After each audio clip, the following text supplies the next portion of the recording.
बाबा हो श्रावणाचं म्हणतो काय रे? हाय श्रावण लागला का? आणि मग या उपवास धरला की तू? धरला का? मम्मीन शनिवारचा पण धरला. तू तू धरतो का उपवास? हा सोमवारचा. हा ना. हा या श्रावण महिन्यातल्या शंकराचा जो उपवास करतो ना आपण हा त्याचं फळ लय चांगलं असतं बरं का. हा का? हा श्रावण महिन्यामध्ये सात्विक आहार घ्यायचा असतो. कांदा लसूण खायचा नाही.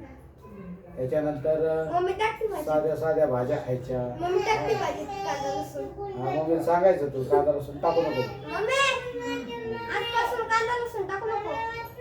आणि अशा गोष्टी आहेत सगळ्या नाही का. आता एक मी गोष्ट ना सांगणार आता तू? हा सांगतो ना. हा एक छोटस नगर होतं, हा गाव होतं म्हणजे आपल्या आळंदी सारखं. हा तिथे एक मुलगा राहायचा हा आणि तो नंतर शिक्षणासाठी एका मठात गेला नाही का. आणि दररोज स्नान संध्या करायला तो कुठे जायचा? नदीवर जायचा. येताना त्याला एक बांबूचं बेट वेळचं बेट आडवं लागायचं. हा. तो काय म्हणाय त्याला येताना कोणीतरी म्हणायचं येऊ का. तो बघायचा त्याला कोणच दिसायचं नाही. असं करता करता झाड म्हणायचं म्हणजे. नाही नाही झाड नाही ते पुढे ऐकतो. तो खूप घाबरायचा आणि घाबरून घाबरून त्याची तब्येत खराब व्हायला लागली, वाळून चालला. त्याच्या गुरुजीने विचारलं की बाळा तू असं वाळायला का लागला एवढा. मग त्याने घडलेला प्रसंग सांगितला की मी दररोज आंघोळीला जातो, स्नान करून येतो, तेव्हा मला कोणीतरी म्हणतं येऊ का. मागं बघितलं तर कोणच नसतं. आता त्याच्यामुळे मी घाबरलो. गुरुजी काय म्हटले तू घाबरू नको. ते अंतर्ज्ञानी होते. तू घाबरू नको. फक्त ते म्हटलं का मी येऊ का तर ये म्हणायचं आणि काय करायचं मागं न बघता सरळ पुढे निघून यायचं.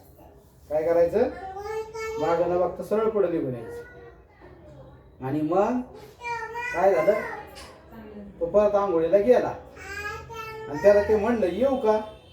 तो म्हणलं ये आणि सरळ पुढे निघून गेला. मग तिथं आश्रमात पोहोचल्यावर तिथे एक मुलगी आली त्याच्या मागे मागे. कोण आली? मुलगी आली. मग त्या गुरूंनी पाहिलं आणि त्यांचा दोघांचा विवाह करून दिला, लग्न करून दिलं त्यांचं. आणि मग आता ते राहू लागले नाही का. श्रावणी सोमवार चालूच होते. आणि मग तो काय आता हा शिवाची भक्ती करायचा ना. तो त्याने काय सांगितलं की तू जेवणाला काय माझी वाट बघू नको, तू जेवून घे. काय कर जेवून घे. त्यांनी काय केलं तो गेला निघून त्याची पूजा संध्या करायला. आणि स्वयंपाक केला, ताट वाढून घेतलं. ताट वाढून घेतलं की लगेच तो आला. एक घास खाल्ला तिने, बाकीचं ताट पलंगा खाली लुटून दिलं. मग आल्यावर त्यांनी नित्यकर्म केले, सगळं पूजा सगळं झालं. ते काय झालं असं प्रत्येक सोमवारी व्हायला लागलं. काय असे 4 सोमवार झाले. आणि त्याच्यानंतर काय झालं त्या पलंगाखाली असा उजेड पडला.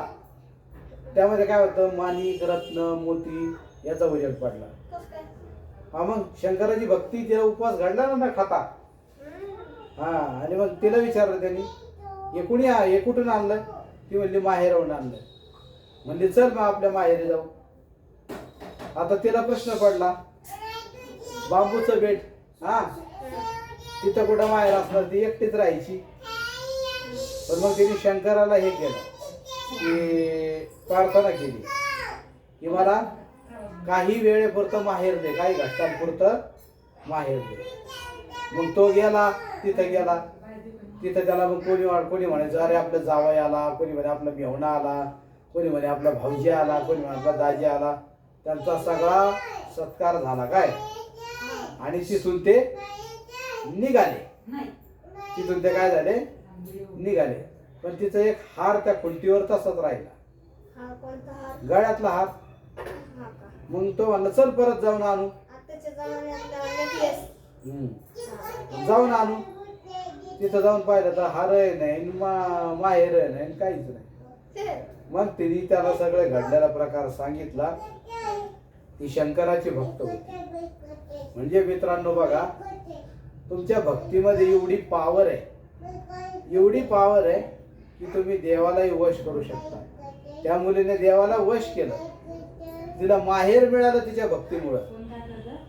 तसं पाहता ती अनाथ होती, देव अवतारीच होती, परंतु शेवटी तिचं काही कर्म होतं. आपण जसे कर्म करतो ना तसं फळ आपल्याला भोगायला लागतं. मित्रांनो, ह्या श्रावण महिन्यात शंकराची भरपूर भक्ती करा आणि भक्ती करून आपल्या आयुष्याचं कल्याण करून घ्या. सात्विक जीवन जगा, व्हेज खा, सगळं भाजीपाला खायचा पण बघून खायचा. कारण या टायमाला काय होतं, गोगलगाई मोकळ्या असतात, त्याच्यामुळे त्यांनी सोडलेले प्राणी वगैरे भाज्यांमध्ये मिक्स असू शकतात. तर त्या भाज्या व्यवस्थित खायच्या. या काळात वांगी, कांदा, लसूण खाऊ नका, कारण त्याच्यामुळे शरीरावरती जरा वाईट इफेक्ट होतात. आणि श्रावण महिना हा प्रजननाचा काळ असतो, प्राण्यांचा प्रजननाचा काळ असतो. त्याच्या मागं नॉनव्हेज न खाण्याचं महत्त्व हे पण आहे. आपले जे सण समारंभ तयार झालेले आहेत त्याला प्रत्येक सणाला वैज्ञानिक कारण आहे, वैज्ञानिक गोष्टी आहे, ऋतूनुसार जेवण आहे, ऋतूनुसार खाणं पिणे. आपलं श्रावण महिन्यात किती भाज्या येतात, कारण पाऊस पडत असतो, बरोबर का नाही. आणि ह्या काळात आपण साधं साधं जेवण खायचं, कारण पचनशक्ती तुमची चांगली नसते, कमी जेवायचं. साबुदाणा खाल्ला तरी चालतो, उपवासाला चालतो, सगळीकडे मान्य झालेला आहे. परंतु शक्यतो शंकराचा उपवास असतो हा निर्जल उपवास करायचा असतो. ज्याला सहन होत नाही त्यांनी फळं खाल्ली तर अतिउत्तम. अशा पद्धतीने पण साबुदाणा तर चालत नाही ना उपवासाला. नाही, चालतो उपवासाला, पण तो आता चालून घेतलाय लोकांनी. सोमवारला तसं चालत नाही, पण चालून घेतलाय तो. शास्त्रात पण तसा काय आधार नाही की साबुदाणा चालत नाही म्हणून, पण चालतो, काय फरक नाही. ज्यांना खायची खिचडी खाऊ शकता, पण शक्यतो खाऊ नये खिचडी, नाही का. बाबा, सोमवारचा उपवास करावा. बाबा, तू शिवलेला अमृत ऐकतो ना? हा, तर मला त्याच्यातल्या 11व्या अध्यायातली एक गोष्ट आठवली. नाही ते आता आपण पुढच्या, हा सांग ना, तू सांग. मी सांगू? एक मानंदा होती आणि ती नृत्यशाळेत जात असे. आणि तिच्याकडं कुकुट आणि मरकट होते, कोंबडा आणि माकड. तर ते एके दिवशी आहे ना, तिच्या घरी एक सौदागर आला. सौदागर म्हणजे काय? व्यापारी. हा, व्यापारी आला आणि त्याच्या हातात होते एक रत्न कंकण, कडक. ती त्याच्याकडं म्हणजे की महानंदा त्या कंकणाकडं पाहतच राहिली. मग सौदागरांनी म्हणजे की महादेव सौदागराचा अवतार घेऊन गेलते महानंदेची परीक्षा पाहण्यासाठी. तर ते सौदागरांनी तिच्या हातात घातले ते कंकण. आणि महानंदा म्हणाली, तुम्ही माझ्या हातात कंकण घातले, आता मी तुमची 3 दिवसासाठी पत्नी आहे. तर 3 दिवसासाठी पत्नी आहे हे म्हणल्यावर सौदागरांनी त्याच्या पिशवीतून एक शिवलिंग काढून दिले. आणि तो म्हणाला, हे शिवलिंग जर भांगले किंवा जळाले तर मी अग्निप्रवेश करेन. तर मग ती म्हणाली, काही चिंता करू नका, मी त्याचं रक्षण करेन. आणि माझ्या नृत्यशाळेत कुकुट आणि मरकट आहेत, तेही त्याचं रक्षण करतील. मग एक दिवस आहे ना, सौदागरांनीच म्हणजे महादेवानी अग्नीला आज्ञा केली की नृत्यशाळेला आग लाव. त्याने लावली आग, सगळं जाऊन भस्म झालं.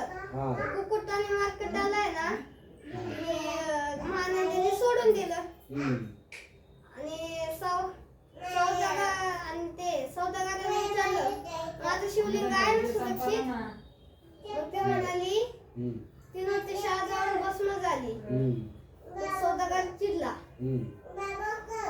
तो म्हणाला, मी म्हणल्याप्रमाणे अग्निप्रवेश करेन आणि मी अग्निप्रवेश करीत आहे. गावाच्या बाहेर गेला तर पेटवले आणि अग्निप्रवेश केला. आणि महानंदा पतिव्रत होती.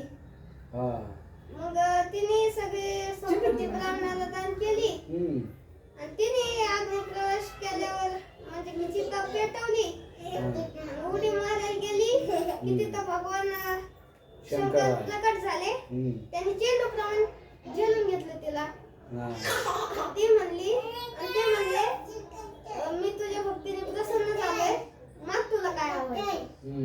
तिने म्हणलं नंदीग्रामाचा व संपूर्ण नंदीग्राम आणि तिच्या आई वडिलांना शिवलोकी घेऊन जावं. शिवलोकी घेऊन जा. आणि ते गेले घेऊन. ते गेली घेऊन. म्हणजे याच्यातून काय सिद्ध होतं की थोडक्यात तुम्ही खरी भक्ती केली ना, तुम्ही कोणी असा तुम्हाला शिवशंकर पावतात, तुमच्या भक्तीला वर देतात आणि तुमची कदर करतात, किंमत करतात. मित्रांनो, तुम्ही पण लक्षात ठेवा, आपल्या घरातील स्त्रियांची किंमत करा, त्यांना आदराचं स्थान द्या आणि श्रावण महिन्यात सात्विक राहा.